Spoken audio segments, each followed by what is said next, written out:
Hello, everybody, and welcome to week 6 of Critical Disability. Our topic for this week is going to be on eugenics and bioethics. Before we get to that very important topic, you're watching the course Housekeeping video, and I do have a few important reminders, and I also have another slide conversation that I want to have on an important social justice thing that is happening in our social political climate. So reminder number 1 is about quiz number 1. If you didn't complete it this previous Sunday, please do so by Wednesday, February 26th by 11:59 p.m. Again, I usually have this automatic 3-day extension, but I do request that you all reach out in advance of the due date to request it. So again, it helps me to keep track of everyone and just making sure if you need additional support or, in real time. All right, so if you didn't complete quiz 1, please get it in by Wednesday, February 26th by 11:59 p.m. My second reminder is about what assignments do we have this week. And as a reminder, I always provide a moment of recovery and respite after we do a quiz. So that's this week. So you still have your week 6 participation survey to complete, but there is no discussion prompt, no additional quiz to do this week. Make sure you complete week 6 participation survey by Sunday, March 2nd by 11:59 p.m. And a third reminder is we have a guest speaker for this week whose very topic is, their research area is on bioethics, Dr. Katie Savin. They use she, they pronouns, and they're a graduate of our doctoral program here at UC Berkeley. And so I'm excited to have them present to you their research. They'll be presenting for 30 to 40 minutes at the end of my sort of introductory slides. All right. So I'll say more about Dr. Savin's work as we get into the later videos. So I have something that I want to chat with you all about. And this title is labeled Social Justice Corner. And so we all are probably coping in various different ways with the current social political climate, the change of administration, sort of the attack on sort of immigration, diversity, equity, and inclusion, sexual and gender minorities. It's really quite a list of things that have been going on around these populations and issues I think that as social workers, as a profession, we care deeply about. Again, issues of diversity, equity, inclusion, anti-racism, cultural humility. These are at the core of the competencies for our profession. And so this moment is directly relevant to this class and to you all as social workers. And so I know that after the election occurred, I sort of started consuming news a little differently, trying to preserve energy and spoons and trying to pay attention to the things that are being enacted versus just the things that are being said. And obviously there's a fine line between those two things. But again, there's a lot of rhetoric being thrown around that doesn't actually lead to real policy shifts and changes. And so I was going to where I'm going to spend my energy and spoon was on the things that were actually potentially being implemented or are being implemented, pushing back against some things. So there was an executive order that was signed on January 20th. It was entitled Defending Women from Gender Ideology Extremism and Restoring Biological Truth to the Federal Government.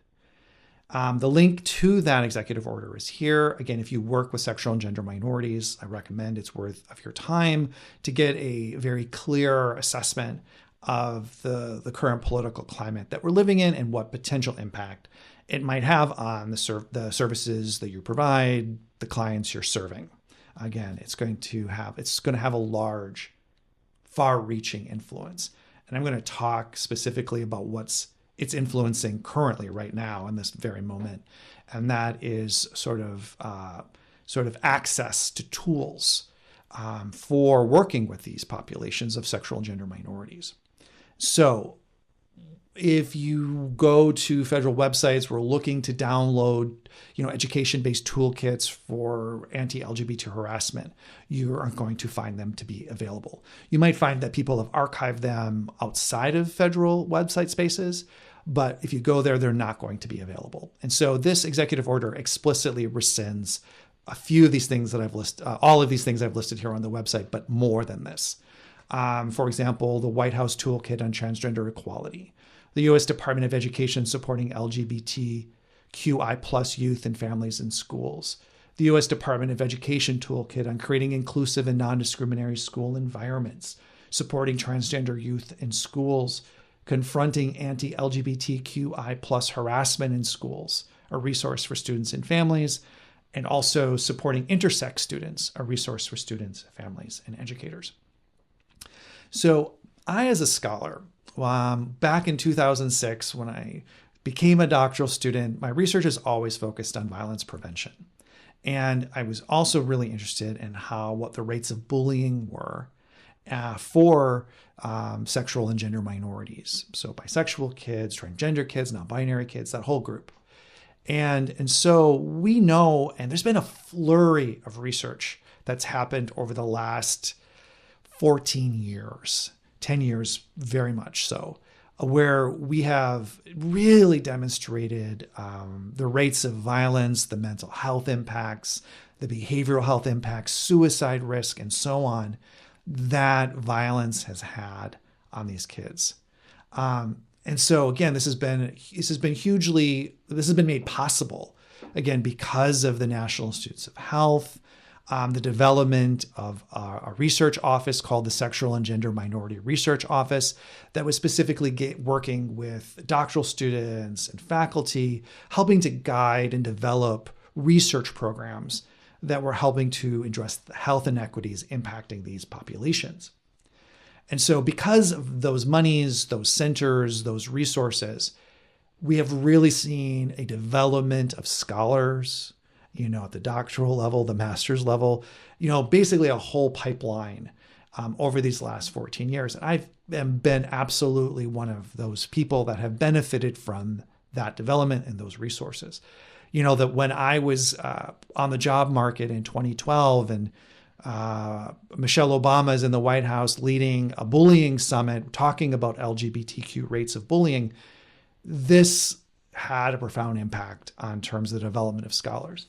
And so as you can imagine, this executive order is going to have the exact opposite. It's working very aggressively to stop that type of research, inquiry, and conversation. So what is happening today?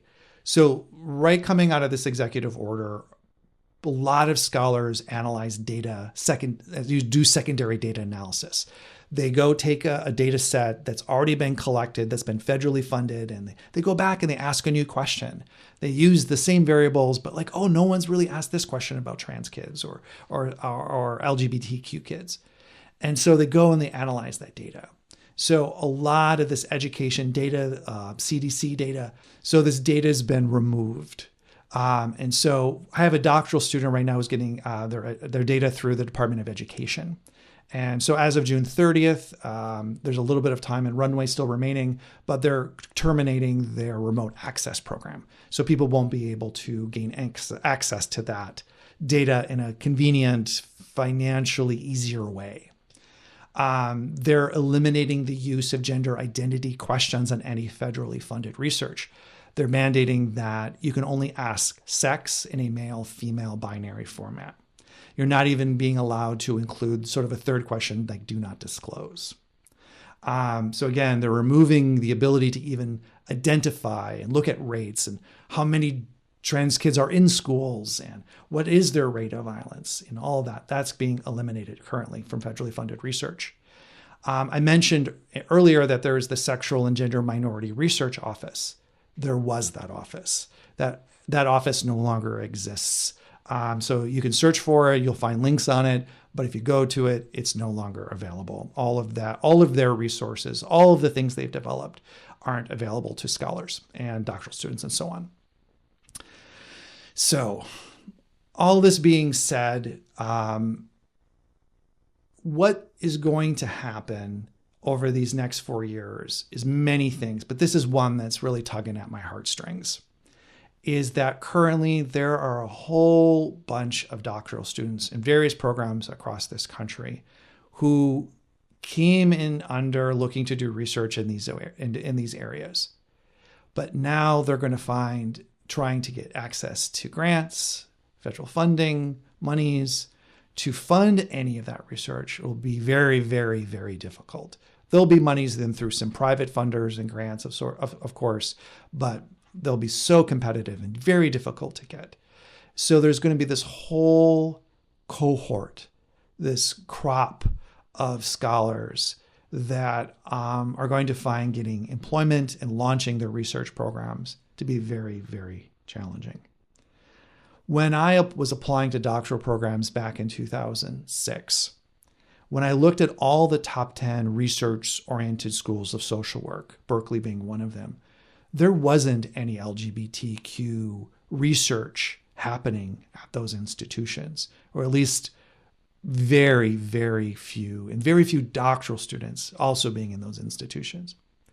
And one of the reasons is structural, is that when a professor gets hired as an assistant professor, they need to get research monies so that they can publish and develop a research program, so that they meet these criteria of being a productive scholar. And that's measured in lots of different ways, but it's about the public impact that someone's scholarship is having on solving big, important social issues. But the only way that someone can do that, to get tenure and to demonstrate and to produce that, is they need funding. They need to be able to hire doctoral students. It takes resources to do that. And so when those resources weren't available, many LGBT-oriented scholars weren't getting tenure, and they were either not getting hired or they weren't getting tenure at those institutions and then going to more teaching-oriented institutions. And there's nothing wrong with being at a teaching-oriented institution, but what ends up happening is that funding of that research just dries up, and people who want to make the research of those folks and those populations their careers, it becomes very, very challenging. So I could say more. This is obviously playing out in real time, but it's having a very chilling impact, and it's deeply concerning. And for anyone who cares about these populations and addressing health inequities that affect them. All right. I thank you all for listening. I appreciate your time, and I will see you in the next video where we begin our conversation about eugenics and bioethics. Okay, I'll see you there. Bye-bye.